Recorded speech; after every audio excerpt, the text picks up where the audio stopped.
Subscription Show. I am Tim here today with Lance. What's going on, Lance? Well, first off, I just want to say Happy New Year to you, Tim, live. We've said this in private, in other contexts, but for the purpose of this show, Happy New Year to you, and Happy New Year to everybody out there who's listening or watching. Like you said, we are live. We are live on multiple platforms. I mean, basically every platform except for ESPN. We are live on right now. We are live on ESPN3, which is their podcast platform. But Tim, how are you? How does this fine January day find you?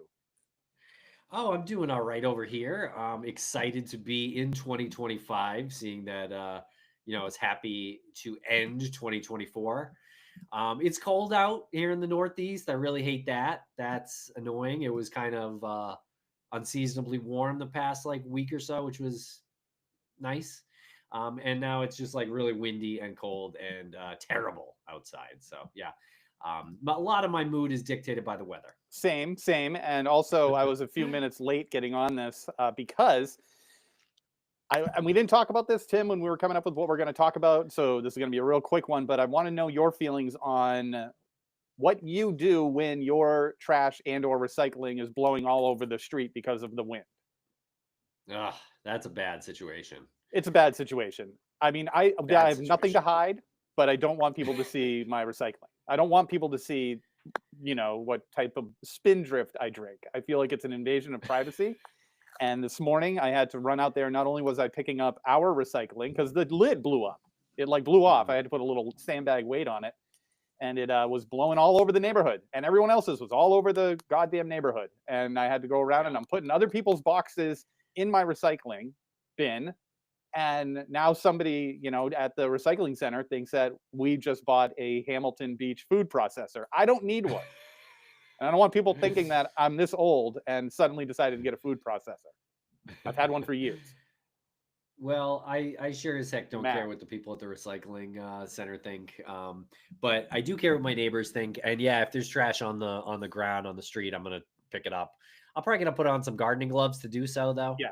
And I won't. I don't mind picking up the other people's trash if I have to, because sometimes that'll blow over to my yard anyway. So yeah, kind of frustrating. I feel like where I live, the wind somehow gathers all the trash in the neighborhood and deposits it into my yard.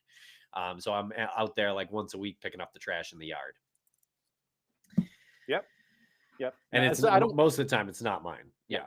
Yeah. Exactly. I don't want to get too hung up on this because we got a full slate. So I brought it up, and I'll bring it full Okay. circle. I'll button it up right now and just say, you know, hopefully people out there can relate to this inconvenience and understand and can commiserate with the frustration. Right. All right. Well, we are here on Missing Premium's subscription show, and this is available. This audio product is available on Apple Podcasts. You can subscribe right there in your Apple Podcasts app. You get all these episodes early, all of our episodes early and ad free. And you will get our weekly subscription show that we've been streaming live. And we had an absolute blast doing this last week. It really turned into an impromptu Q&A from our YouTube listeners. And so if there's anyone out there today, we are actually streaming on the Missing CSM Twitter account as well today. So if anyone has any questions via Twitter or YouTube, feel free to type them in there. We should see them here in the Riverside app, and we can converse back and forth that way. But in this conversation today, Lance, we're going to go over some of our recent episodes. We are going to talk about some recent news that has happened, some crazy news stories yesterday hit the news cycle, and we're going to go over that briefly. Not too much information yet known about those, but we'll go over that.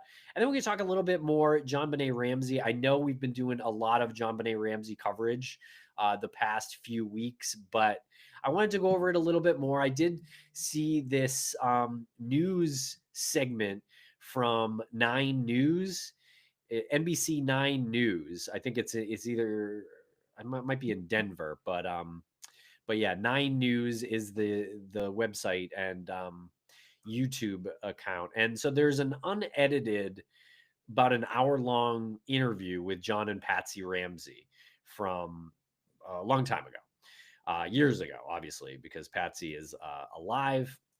Yeah, the website is 9news.com. It is 9 News in Denver. So we're gonna play a few of these clips from the Ramseys. They're right from the horse's mouth. We're gonna hear some of their responses to some of these questions that people continuously ask about the Ramseys and about, you know, there's people's suspicions of the Ramseys. So this is going to be a good show, Lance. I'm excited. Yeah, and you said that we have been covering the JonBenét Ramsey murder heavily lately. That's because it's the anniversary, first of all, was over the Christmas holiday, and the Netflix documentary, that came out, and we had John Anderson on our show. He wrote the book, Lou and JonBenét, and it's just been this conversation that's been picking up even more steam recently because everyone has these questions, and no matter what we put out there, someone's going to have a question about information that John Anderson brought to the table through Lou Smit, the investigator, the legendary lawman, and people are very dug in on their theories, and that creates the conversation, and that's not a bad thing. That's a good thing. We appreciate all of the theories, and I can't wait to go over those news clips because it's always interesting and telling on a number of levels when you go back to a moment so close to the actual crime and you see something from that moment, whether it's a news clip or how the newspaper first reported something. I just love doing that time capsule moment and looking at it with fresh eyes from today, which is weird because we don't have fresh eyes today. We're super like clouded with a lot of information. We're bombarded with information, so it's going to be a challenge to get those eyes fresh. Your eyes look fresh though. Thank you. Very fresh over here. Yep. Lance, today on Missing on January 2nd, we aired an episode with Valerie Haynes Alvarez, who is the great aunt of Trish Haynes. Trish Haynes went missing in New Hampshire in 2017. Parts of her were found in 2018. So she went from a missing person to a murder victim. And we do speak with her aunt, Valerie, who tells us all about the case from her experience and, what she recalls of sort of the timeline here. And it is a really wild and dark story and extremely tragic. We go over some of our thoughts in the final thoughts after the interview with Valerie. And, I hope we weren't too harsh on New Hampshire Attorney General's office. And I don't think we were, because we were just really responding to what Valerie told us. But as we state in the final thoughts, we want to be rooting for the Attorney General's office. And really, we always are. So being critical of them is not our first choice. Hi, Diana. Hi, Love Diana. You too. Thanks for joining us here on the live show. Yeah. We don't want to come down so harshly on the Attorney General's office, but in New Hampshire, they formed a coalition led by Julie Murray to help with the process that is clearly flawed there. The New Hampshire Coalition for the Missing and Murdered, I believe, is the title of that coalition that Julie Murray has been leading the charge on. But this just keeps happening. I mean, this story is so old when it comes to New Hampshire that we just have to talk about it. And again, like you said, we want them to come through and properly investigate and properly follow up. Okay, I'll take that back. They have probably properly investigated most of the cold cases. They just haven't had a conclusion. Their biggest problem is their communication with family and trying to play the press game more than play the empathy game and tell families why they're doing what they're doing and why they're not telling them certain things. Every single person we talk to who has a family member missing or there's a cold case that exists in their name, every family member says they're reasonable people. They'll say, we understand that they don't have to tell us or they can't tell us certain things in the investigation, but that's not the process that they have. That's not the way they deliver the information. They tune out the family, and that's all the family wants. The family wants to know that their voice is being heard and they're getting as much information as possible so they can have something to go on. And I mean, New Hampshire's taking some action to remedy this. You know, they have family advocates. Some of them are great, some of them have not been so great, but they need to do a better job. And they did a terrible job with Trish Haynes and the family with Valerie, to the point where we talked about this, I think, in the final thoughts, to the point where when you listen to Valerie talk, she's not mourning Trish anymore. Her mission is to make sure that the AG office is held accountable. And that's easier for her to do than mourn her great niece, which is really tragic that that's where her focus is now, because it has to be. Right. And this isn't exactly like a stranger abduction case. Like I do understand that stranger crime would be tougher to solve. The Trish Haynes case does not seem like that at all. Like she went missing from a house that she was living in. And they're well aware of whose house that was. So I just don't know what the holdup is in this case. I do know that they probably have to prove that Trish was murdered in a court of law, but I don't think that would be that challenging based on what was found. So Yeah, based on what was yeah, found, I don't know what other alternative there is. yeah, and it's you really nailed it when you said the communication of the attorney general's office is not great with the families of the missing and murdered. And there are advocates that work for the attorney general's office, and we've met one of them a few years ago. She was lovely.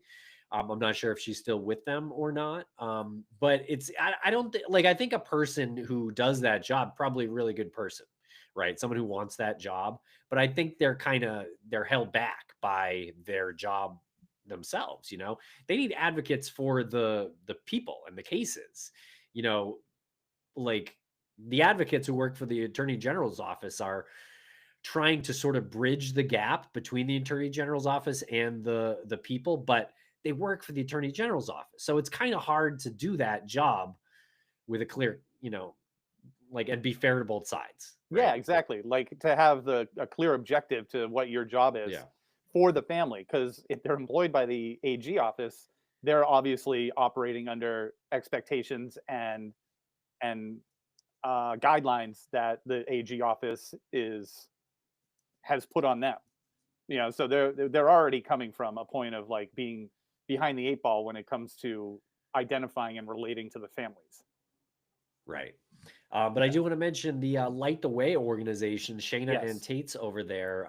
Trish Haynes' family is very happy to work with them. And they volunteer in a lot of cases. Check out lightthewaymissing.com. And yeah, check out what they're doing, because they are really great people who are doing this out of the kindness of their hearts. And they are good at it as well. So check out that. Um, okay. Okay. So we did want to mention that next week on the Missing Show, we are going to play replays of our series on the disappearance of Erica Franelich from Middleburg, New York in 1985. This is a 5-part series. We spoke with many people for this series, Greg Overacker being probably the most prevalent in the series. He's a private investigator and now an author. We also spoke with Lou Barry. I believe he's in that first conversation with Greg Overacker. We spoke with Erica's sister, Nada. And I want to say, who else? Did we speak with anyone else on the show? I know we did a search, so there's definitely some voices there that you'll hear, and that's Yeah, episode 5 of that miniseries. I think you got it. I think those were all of the Okay. people that we spoke with. Okay, cool. Yeah, so make sure to check that out. And the New York State Police says they are working on the case still, and I hope that's true. You know, I haven't seen any proof of that other than like an article from the media from back a few months ago in October. But I do hope that's true. We do root for the state police. We root for movement in these cases. Um, and we know some of the Franelich family wants movement in this case. I'll just leave it there as far as that goes. But yeah, we're crossing our fingers on that one that there's a break soon. It's obviously a very old case. You know, we're going on 40 years. I know, right?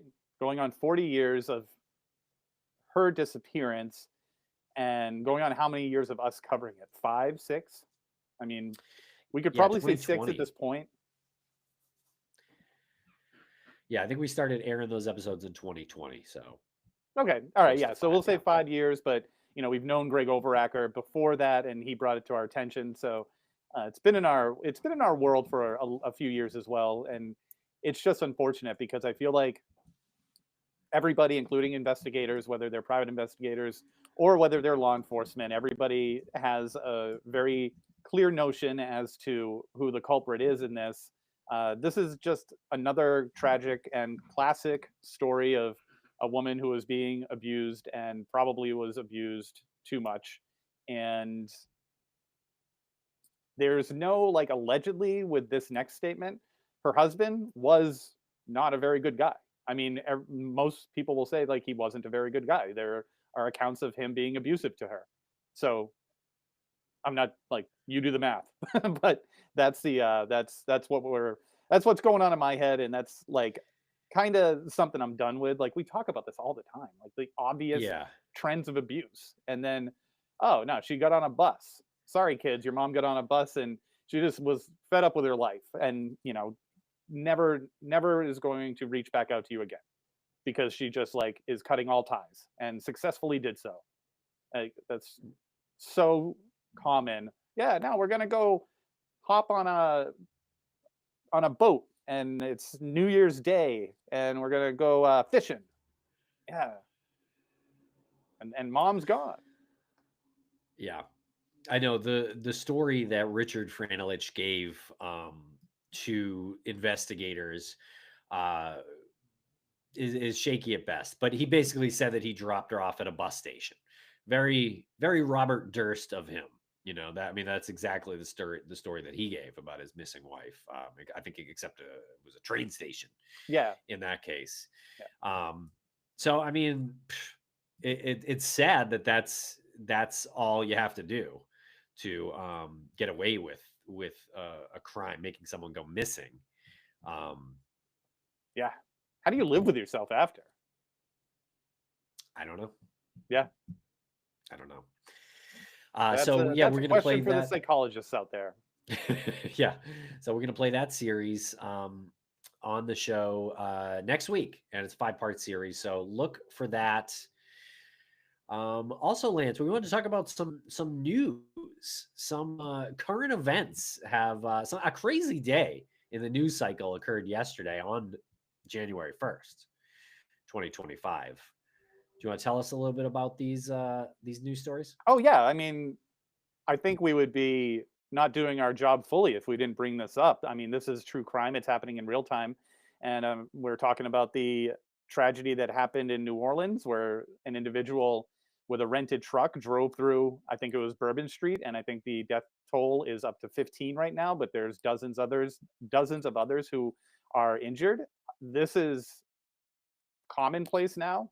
I'm, in this country, and now it's spreading throughout the world. Also, the explosion that happened outside of a Trump hotel in Vegas, and it was a Tesla Cybertruck that exploded, and the individual inside it died. So it was a suicide statement, I guess you could say. So both of these are still being investigated, obviously, and there's always developing news here, but the one connection, and we have to think like with those like I don't know logical hats on that there might be a connection here, And the only one that's been discovered so far, unless there's like breaking news in real time now, is that both of these vehicles were purchased. I'm sorry, both of these vehicles were rented through the same rental agency, through the same online rental agency. And like, what are the odds of that? And one more last thing on this. One more last thing that makes no sense. One last thing on this is the connection of the Tesla, the Cybertruck, obviously is owned by Elon Musk outside of the Trump Hotel. I mean, that's a clear statement.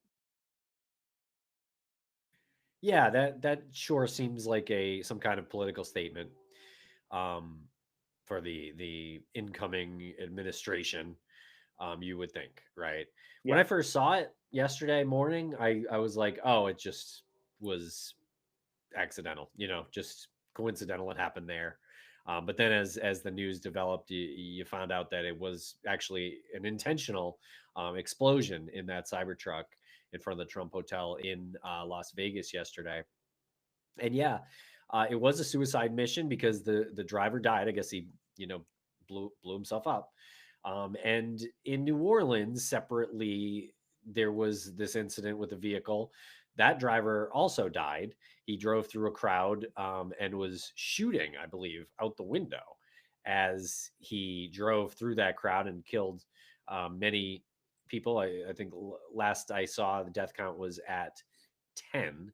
I did hear that that was expected to rise. So I'm not sure if that's been updated. My apologies if so. Um, but he died as well. He was shot by police after that. So you could call that a suicide mission too. I'm not sure that specific rental company that these vehicles were rented through. I do know that there are a lot of rental car companies, some more well known than others. Um, but it strikes me as it would be quite a coincidence if these two attacks that are both being investigated as terrorist attacks that happened on the same day with cars involving men who killed themselves during the attack. I mean, it's just not that often we see terror attacks done randomly in America. I know it happened a few months ago, or about a month ago, I guess, with Luigi Mangione.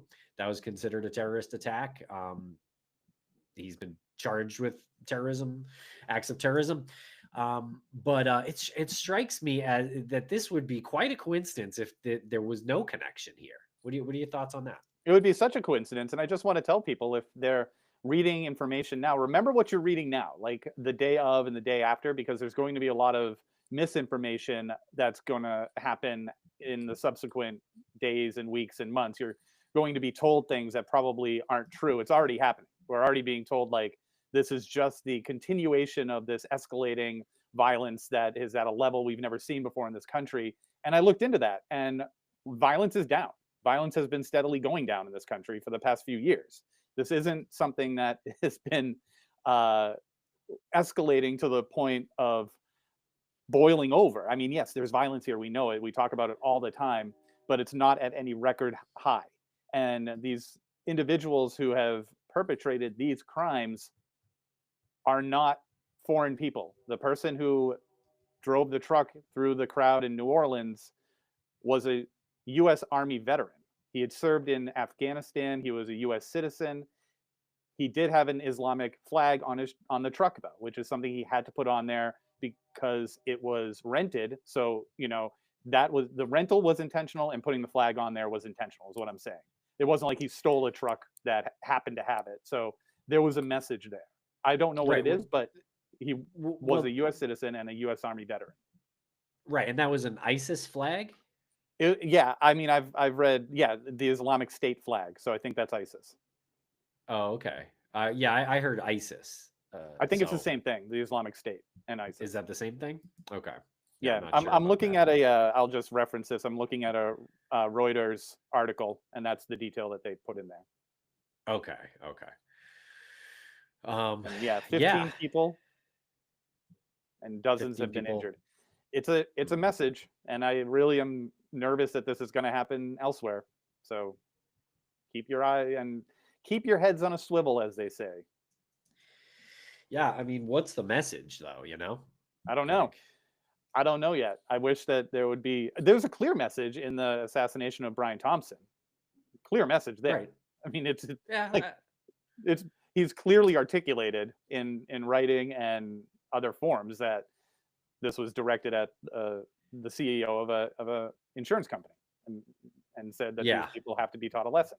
Uh, and we hadn't put this on our list to talk about today, but there's that like documentary or like news doc that's I think on Netflix, like that Manhunt, and it has his picture on it. Have you seen this? No. So I think it's Netflix, and it's like Manhunt, the search for Luigi Mangione, and his picture's there. And I'm not sure why Netflix thought that that would be a smart thing to do, or the production company thought that that would be a smart thing to do, and then Netflix like puts it on there. Again, I think it's Netflix.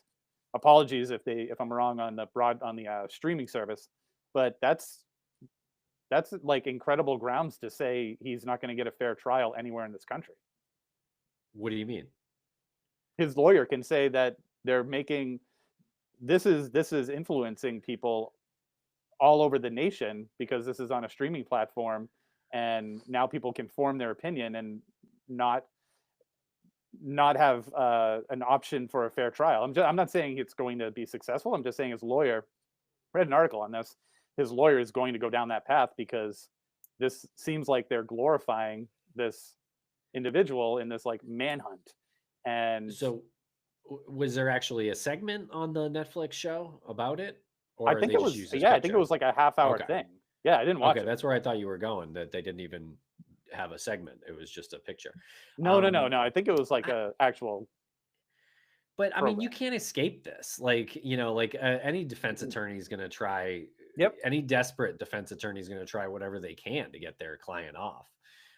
Like, it is shocking to me how many people are like comment on our episode on Brian Koberger and say that he's innocent. Um, I never saw this kind of like contrarianism out there, but like it is pretty shocking to see so many people say that this guy, you know, isn't guilty. Like, I get it. You deserve a fair trial, and I know that's part of this conversation here, but it's also just news. Like, you're going to cover news. Um, People are Yeah, going to cover it. People are going to consume it. Like, what are you going to do? right. I think the difference here is that when it happens and you have news breaking and you have news organizations covering the details of how things are being updated and any developments, and you have the news organizations giving you facts. I think with this documentary or whatever the manhunt thing was, it was a produced piece that was being distributed intentionally with the entertainment value more focused on than just details of what happened. It's not so much like a news piece. It's like a infotainment. And once you go down that road, I think it's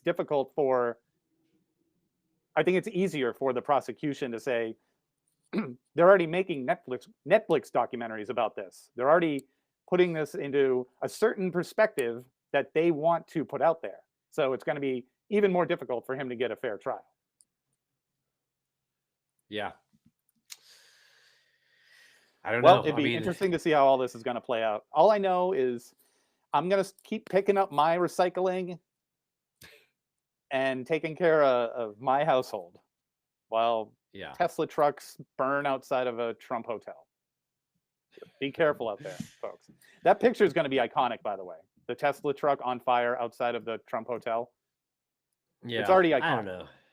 Yeah. I don't know. These pictures and things like that, the news cycle is so quick these days. Mhm. Like, we'll see that next New Year's Eve, and it'll be like, oh, 2025, the year in crime. We'll be like, that was last year? That feels Yeah, like a decade ago, yeah, yeah. you know? And then, yeah, And there'll be you're these not gonna, yeah. best photos of or like most impactful photos of 2025 that'll be on there. Like like Trump's assassination attempt was on the last year's one. Yeah, Yeah. because people snapped that camera at the right time. Yeah. No, absolutely. Speaking of snapping cameras and photojournalism, I watched that movie Civil War recently and was very Oh, disappointed. cool. What'd you think? Very You were disappointed. disappointed in it? Yeah. Yeah, How come? a Didn't go far completely enough? unnecessary ending. Oh, I'm not sure I made it to the end. Yeah, I mean, great performances, great premise, and Yeah. then the last 20 minutes happened, and it was like, okay, this is going on a little too long, and just like two or three really irrational things that had no business wrapping the movie up in that manner. It was really frustrating. Mm. So that's my movie review. Thumbs down. I did watch the movie Speak No Evil, Oh, is it the good? American remake. Yeah, it's pretty good. Yeah. I Nice. thought it was pretty suspenseful and kind of a fun movie. Oh, great. Oh, well, that's a great segue to Yep. the next. Look at us. What are we, pros? Great transition to the next topic. Feel free. Oh, guess we're not. Guess we're not pros. We also recently watched a movie about New Year's Eve called New Year's Evil. Yes, it's called New Year's Evil.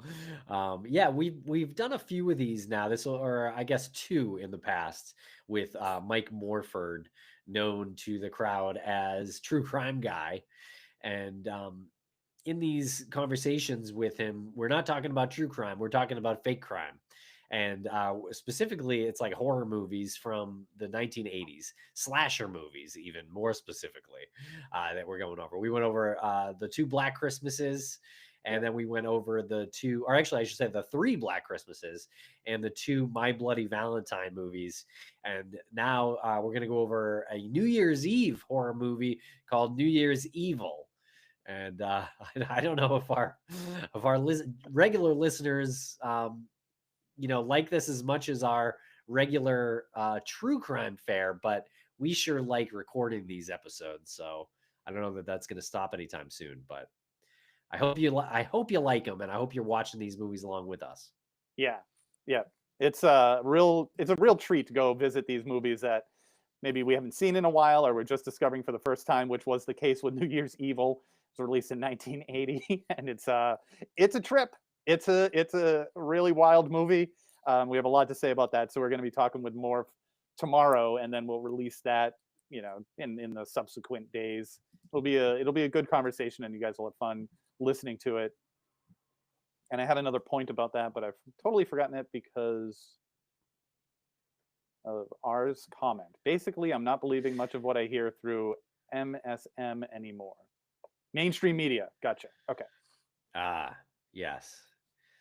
I don't. It is Yeah, weird. any mainstream media is tough, so that's why I rely on that.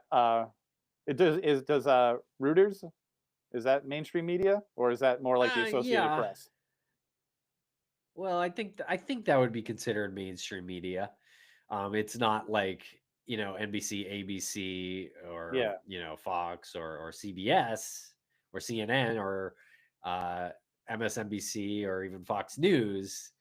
But I think I would consider it mainstream media. I think the difference, and our Santella, feel free to correct me what you mean by that, but I think it's those, and I think like social media, like Reddit, Twitter, and Instagram or Facebook, those count as non-mainstream media. I'd also say podcasting is not mainstream media. True. Um, Yeah. but I think her point is interesting in that there is such a difference, right? Like one thing that's really obvious if you're watching breaking news is that social media moves faster every single time. There's never a time when it doesn't move faster than the mainstream media. Hmm. And that's because it's just not run by journalists with the same background. And that's one of the reasons I would say. Yeah. Um, they don't have the same like triple source background. But I will say, like a lot of mainstream media, I think they take their cues from the social media and podcasts and things like that a lot of times, because things will be reported on X or Instagram or Facebook or in a podcast or wherever, and then a couple days later sometimes the mainstream media will pick it up and they'll make sure not to link where they and where that was initially reported Hmm. most times. Yeah, and So that's just an observation on my part. Yeah. yeah, for better or worse, right? I mean, sometimes you can get that information and that real news through a source that is faster to distribute it on a social media platform because they're not doing their, you know, source checking. They don't have a backup source and then a third source, which, the newspaper and mainstream and I guess old school journalists will make sure that they have the story and then they have to confirm it through multiple sources. So that always causes a delay. So for better or worse, because you're going to get bad information when you release stuff so quickly. That's just a given. You're, Well, you're going to get bad information pretty much anyway, right? I mean, there are very few news articles that are written even nowadays. even a week later, even Yeah. reporting on something that happened in the past, like Mhm. that are 100% accurate. It's very difficult to make that stuff 100% accurate.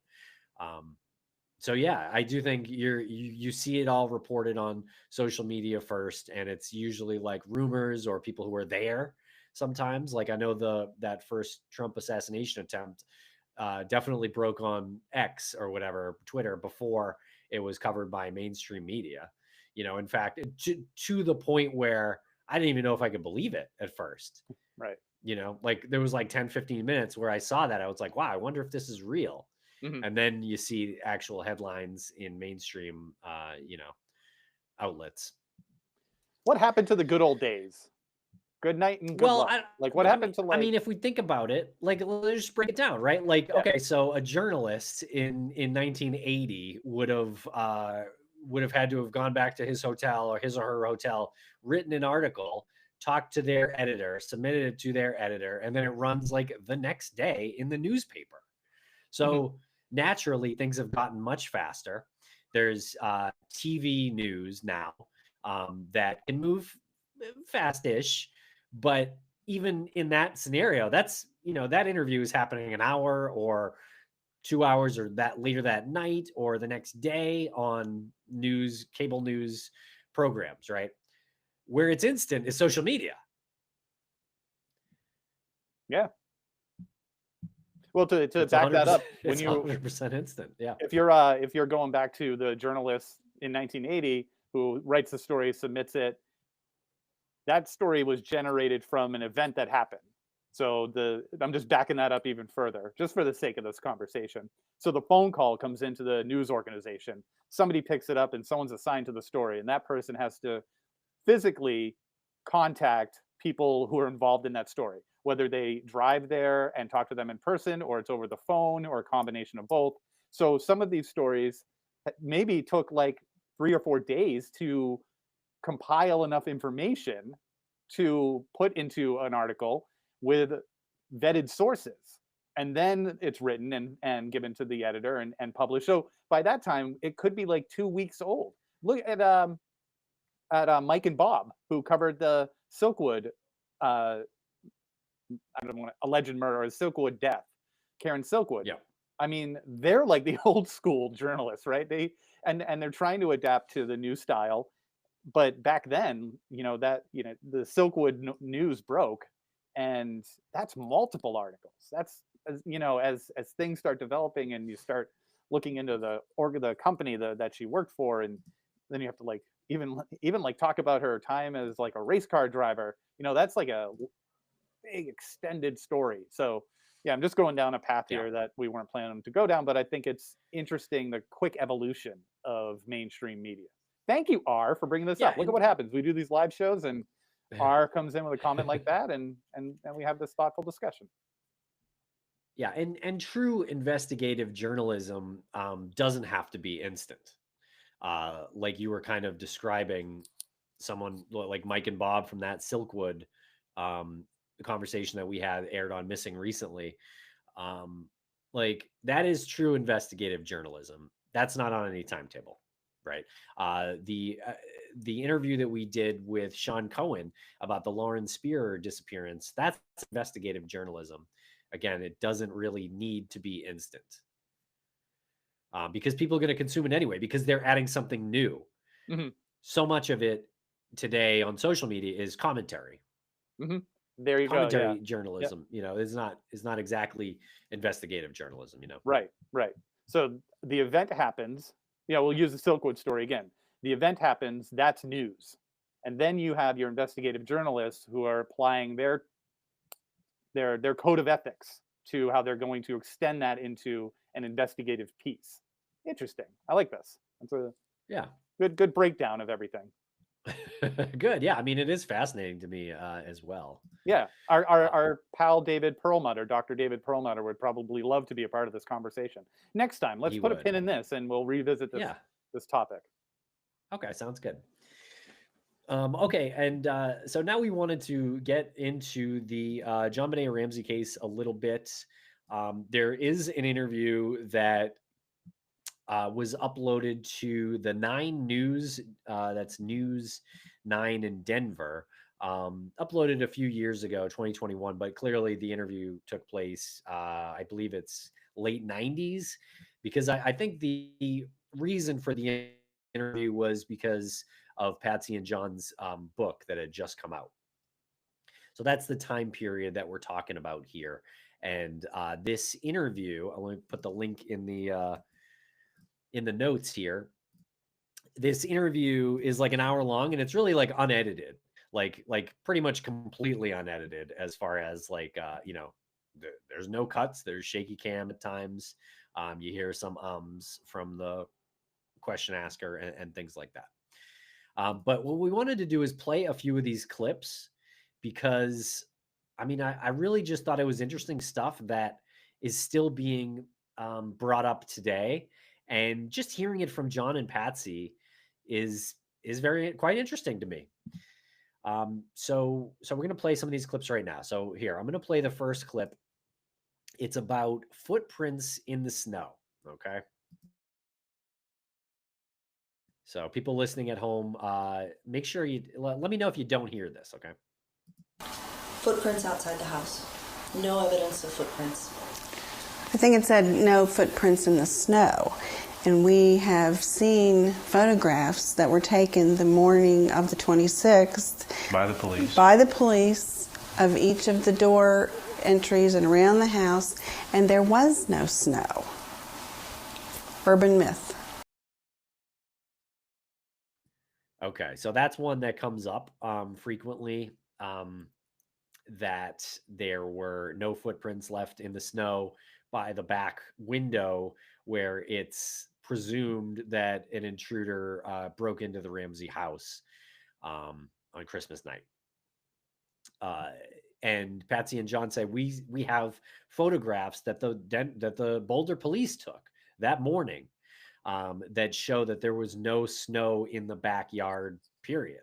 So yeah, there was no footprints in the snow because there was no snow. So that's an easy one. So that's the kind of thing we're going to do here. There's one really interesting one that I want to play here in just a minute. But first, here's one about mail. A lot of people mention how John Ramsey was nonchalant and checked his mail. Okay, so here's his answer. Oh, well, before you play that, I just want to remind people that John Anderson had said that there were conversations with John Ramsey when he had said, I had gone there to see if there was anything else that, because the mail comes through the slot. So that was John's side. John Ramsey's side was that he went to check to see if there was anything. The clip. What? Well, I just want to give some context on what John. Okay, Anderson now we're going to hear said. John Ramsey say exactly the same thing you just said. Okay, good.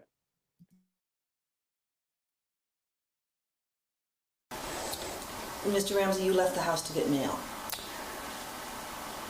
That I heard that. I don't know where that came from. Our mailbox is not outside. There's a slot in the door.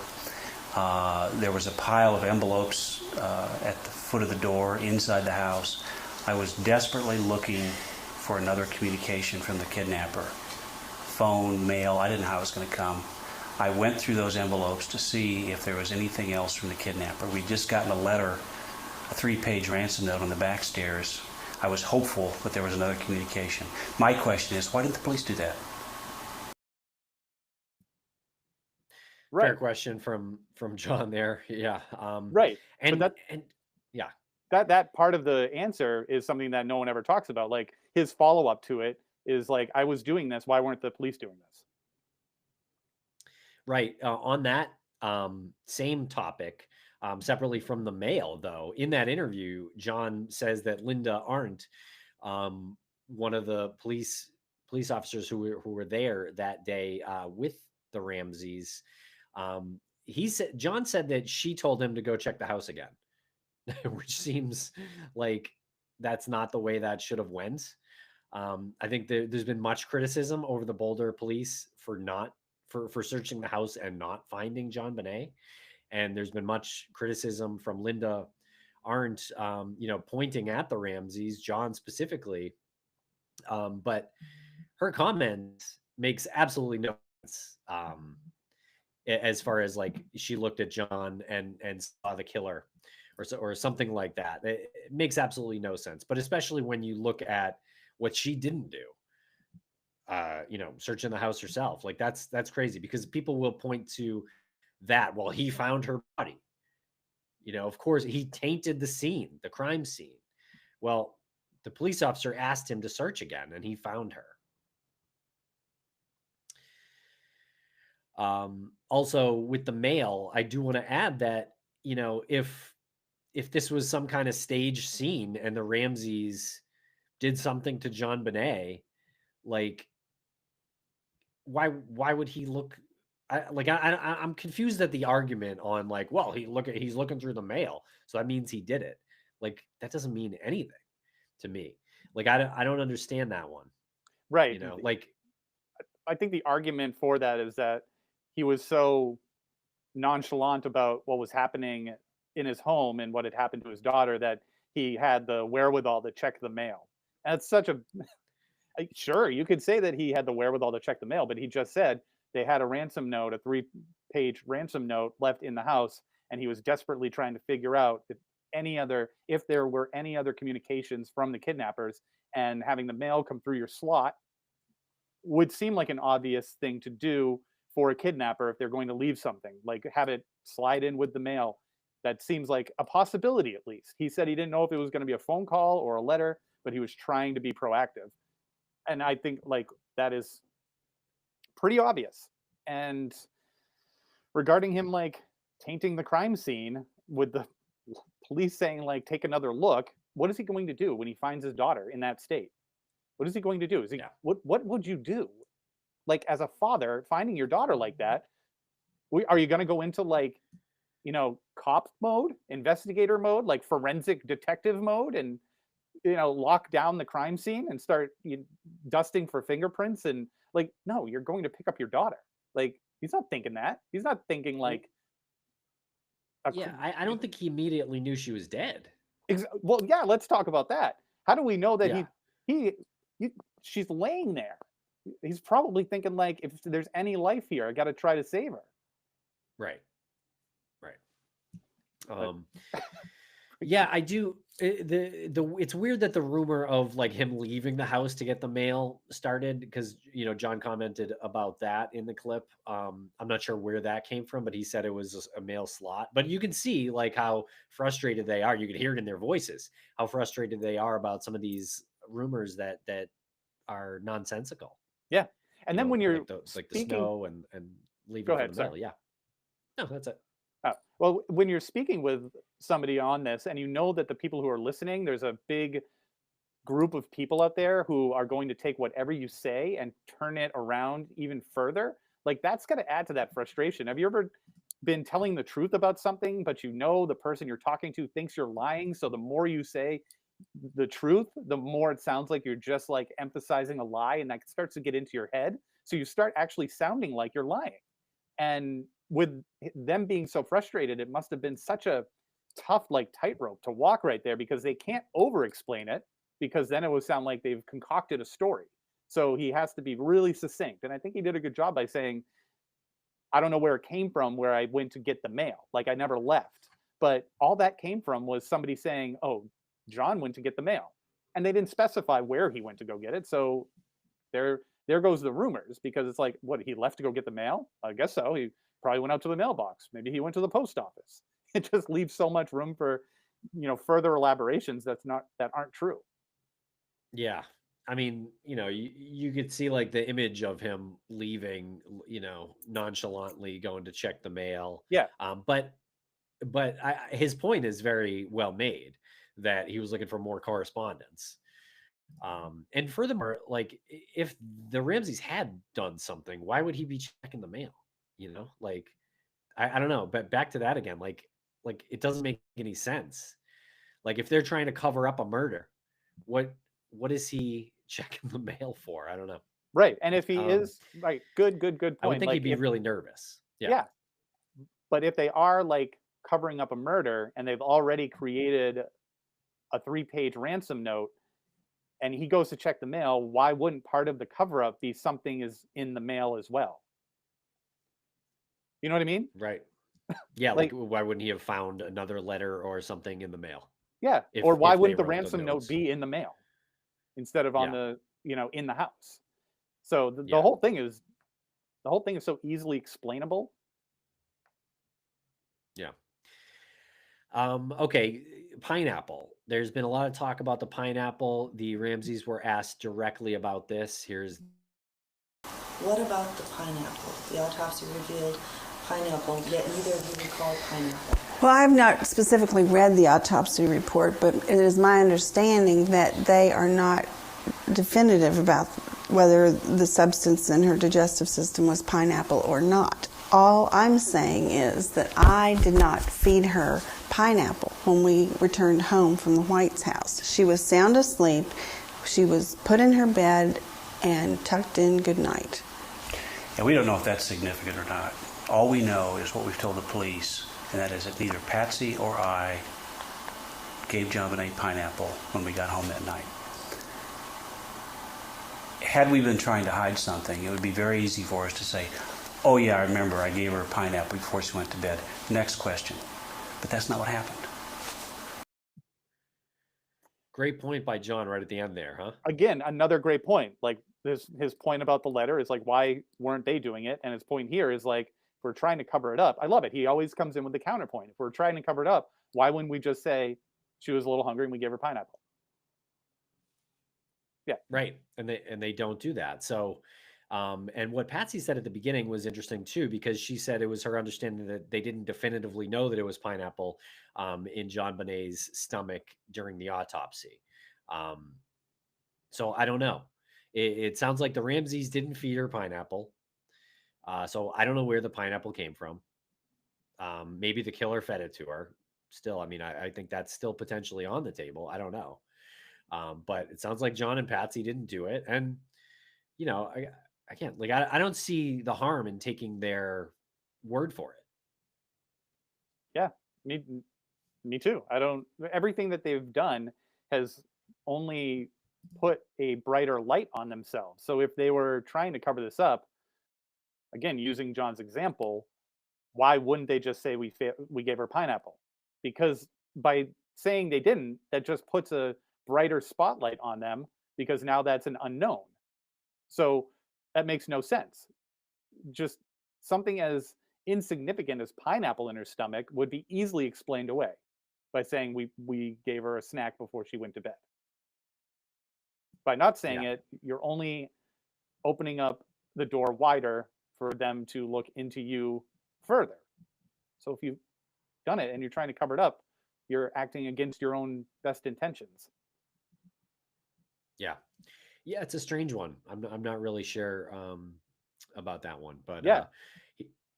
Here are the Ramseys talking about the 911 call. This is Ramsey, the 911 call. There are contradictions about whether or not the phone was hung up and whether or not your son Burke came downstairs and was talking. Some police officers believe that they can hear that on an enhanced audio tape. Others say no. What do you say? Well, we have not heard the 911 tape, but we understand from people who have heard it that it sounds like a bunch of chipmunks chattering and that it is almost unintelligible. All we know is that Burke did not come downstairs that morning, nor did we say to him, go back, or whatever it is they say that it's said on the 911 tape. I phoned the police, called 911 from the kitchen telephone, wall phone. Hung up, dialed one set of our friends, hung up, and dialed another set of friends and asked them to come quickly to help. How soon after that 911 call did you dial the first? Immediately. So it seems to me like if you hang up the phone, you're not going to be able to place another call unless the phone is completely Look, hung up. this is another, there's been no logic applied to any of this case, in my judgment. Again, if we were trying to hide something, we'd say, oh yeah, I remember, Burke did get up and I told him to go back to bed. Next question. But the fact of the matter is, that didn't happen. Yeah. Again. So another interesting one. Yeah, and John kind of says the same thing at the end, because sort of inexplicably, the police say they thought they heard, or some folks, I guess, in the police thought they heard Burke Ramsey, their 9-year-old son, in the background during the 911 call. Like that would prove anything anyway if they did. But what the Ramseys are saying is that didn't happen. And if you thought you heard that, I don't know what you're hearing, but it wasn't Burke. It would be easy for us to lie and say, yeah, it was Burke. And then he went back to bed, like John just said. The going back to bed part might be harder to convince people of, because I don't know why you'd go back to bed after learning what had just happened. But it I take their word for it. Again, I don't see why we wouldn't. Yeah. What did John say there? In his judgment, no logic has been applied to this. Yeah. I love that. No logic has been applied to this in his judgment. And that's, again, has to be enormously frustrating for them to explain these like seemingly meaningless details that they could have said the alternative answer and taken the light off of them, taken the suspicion off of them. Right. Okay, and here is the most interesting clip, Lance. This one might be a little over a minute. When is it that you finally came to the reality that there are people who do things like this? That day. That day.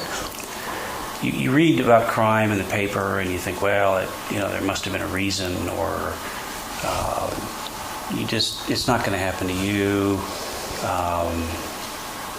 And you kind of, we see so much crime on television. I think we almost put real crime in the same category as kind of make-believe that happens in a different world.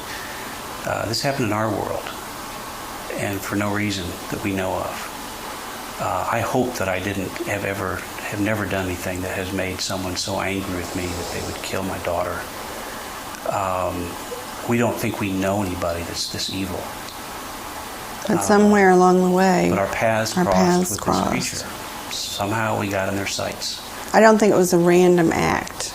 No, this person didn't just walk by our house that evening and decide to come in there. This was well thought out. What do you think, Mrs. Ramsey? What do you think happened?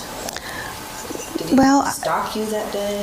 There must have been something like that. From what we talk with people who have experience in this, and they say that it was premeditated, that this person knew of us, may not have been a close acquaintance, but knew about us, knew about John's business, knew that we had children, and I believe was watching the house that day. And when we left in the afternoon, he came in. How long do you think this person was in the house, Mr. Ramsey? They certainly could have been in the house for 4 or 5 hours while we were gone. I don't know when they came in. Do you think the person was in the house before you left? I don't think before we left. I don't think so. I think they came into the house after we left. Were there when we came home. Waited till we fell asleep. One of our neighbors reported seeing a flashlight light in the kitchen around midnight, I believe. The beam of flashlight shining. No one talks about that. I know, right? Yeah. Yeah, I mean, so I'm not sure who that neighbor or witness is who saw a beam of flashlight around midnight going through the house, but that is a huge clue. Right? Yeah. Yeah.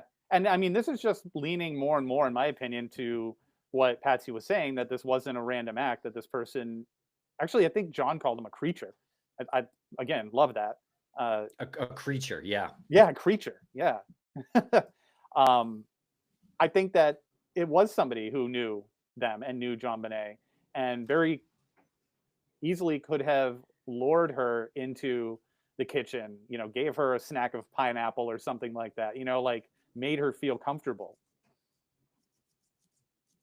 But it definitely has to be somebody Maybe. that they Yeah, knew. I'm not sure about the. Yeah, I think so. I think so. They in a different clip that was a little too long to play here. They spoke about the ransom note and how JonBenet's name wasn't even mentioned, and they kind of wondered if they even knew JonBenet's name. But as you noted here in that last clip that we played, Patsy mentions that she believes that they were being stalked and that this wasn't some kind of random attack, that it was very deliberate and premeditated, which I would have to agree with. But I also think it's true, like because it wasn't in the ransom note, like they didn't necessarily know JonBenet's name, but they clearly knew that there was a family there and young kids to, I guess, attack. That's a great point. Yeah. Her name's not mentioned in the ransom note. I keep like Yeah. that important detail just kind of escapes me more than I wish it would, because that either means that it was written so far ahead of time that the person didn't have the opportunity to learn the names, or maybe they were considering JonBenet or Burke, like one of the kids, so they didn't specify anyone in the ransom note if it was written prior, or they didn't know her name and they wrote it after. Interesting. Yeah, not really sure why, but yeah, I mean, again, about with the ransom note, it's kind of playfully written, and in that different clip, they did talk about how there were some movies referenced and things like that, and they're like, we have not seen those movies. They mentioned the movie Ransom that was apparently playing in Boulder at I believe at that time. It came out, I think, that Christmas, around that time of year. So pretty wild. And I also just want to mention that we were sort of offered a debate by Oh someone yeah. who's done some content on the case. And the person seems like credible enough as far as a content creator. But this person's theory was just so hard to argue, and we did get an email. I think it was from one of the Susans, not shout out Susan, but a different Susan, who messaged and said you should debate some of these people who think that the Ramseys had something to do with it. It's really hard to debate someone's opinion, right? You can't really argue your opinion. Like Lance, I can't argue that blue isn't your favorite color. It's my favorite color, so there's no arguing either way. But yeah, understood. Yeah. So these debates have to have guidelines to them, and there has to be a fact checker in place in order for these debates to be successful. So I think, like, let's accept the debate and then we'll figure out the rules. But I think that there needs to be a moderator who can measure time. So we're not going to go off on a tangent. Like, we have a minute or so to answer the question. And yeah, or maybe 2 minutes, whatever. It depends on the type of question. But there needs to be a timekeeper, a moderator, and there needs to be a fact checker, and they have to be impartial, and they have to fact check in real time. So they have to be kind of savvy with the searches that they can, what is the word? Do the searches that they can do during the debate. But if we were to do this, I would want to approach it like that. I don't want to approach it where it's like we're interrupting somebody and they're interrupting us, and if it's you and I, then they might want to have a second or like they might want to have a second person as well, so they can alternate between the two. So one person isn't talking over somebody else or something like that. But I think it needs to be set up properly. Yeah, that might be a little bit more organized and properly set up. But I just still don't know that it's even really possible. Because, like, let's just try this real quick. Oh right? yeah, let's do it. Like, So the opinion is that Patsy did it she was in a religious trance when she either did it or covered for one of her family members. Okay. Because and the reasoning is because she said Jesus several times during the 911 call. So that's it. That's the only evidence that points to her being in a religious trance. And the Rams is very spiritual. I know they talk about it in their book. I know even in that interview they talk about their spirituality and such. But Okay. yeah, like to So hear your if that's a good example. So I think if a moderator was part of this, or that question was put out there, and we were to say one of the opinions is that Patsy did this in a religious trance, please give your fact-based opinion. Please give those facts on how involved she was in religion, if there was any other moments of her going into trances. Where did you get that information? Is it documented? Was she part of what religious organizations was she part of? Anything that could lend credibility to her going into a religious trance. And if and that person would have to say, well, she graduated from this college with a degree in philosophy and what's the religious, I'm so bad at this. religion Religion. religious studies. Yeah, religious studies, theology, is that what it is? Sure. Sure. So you get what I'm saying. Like, all of this information that's documented would have to go into the answer. And if someone's just making it up and they say, well, she said Jesus so many times in the 911 call, then I think our counter to that would be, show me a 911 call where somebody is reporting the murder of the potential abduction of their child, and they don't use the word Jesus, or they don't use a word that isn't, I don't know, acceptable. God. Oh my God. Oh my God. Yeah, exactly. Like using the Lord's name in the description of their child possibly being abducted for a ransom. So yeah, I think it's a solid idea. So my response then, as the person who said that, would be, well, it's well documented that they were church going family. They've said it themselves. And it's documented that she said Jesus, like, I don't know, 5 times or something in the call. Mm-hmm. So we get nowhere, basically. We get nowhere. Is what I'm saying. We get absolutely nowhere. Yep. And that brings me to my last point on that person. That person is just cheating the YouTube algorithm by claiming those kind of things. Like, it's engagement farming is really what it is. And if you search on YouTube, like, the Ramseys did it, or John Bonet or whatever, you'll find that videos that say that have the commentary that say the Ramseys did it are like 10 times more popular than the opposite. Yeah. And so that's also my response to people who say, like, we're getting paid by the Ramseys to to put out this information. I know, right? And I think, like, I don't know what percentage of views those are from people who don't believe that the Ramseys did it, but they want to hear someone's reasoning behind saying it. Like, you and I have watched those videos because we want to hear what they say about it. So there's got to be a percentage of people like that who are like, okay, what theory does this person have that they can put out there to the public? So hopefully there's more of a percentage than I'm expecting, but there's got to be some people out there who are doing that. Yeah, that person that I'm speaking about is also a self-proclaimed not a DNA guy.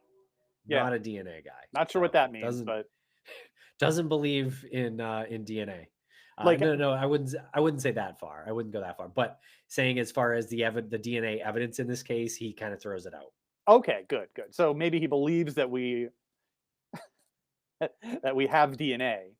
Hopefully that's the case. That I think but he's not a DNA guy in this case. Well, that's really tough to say.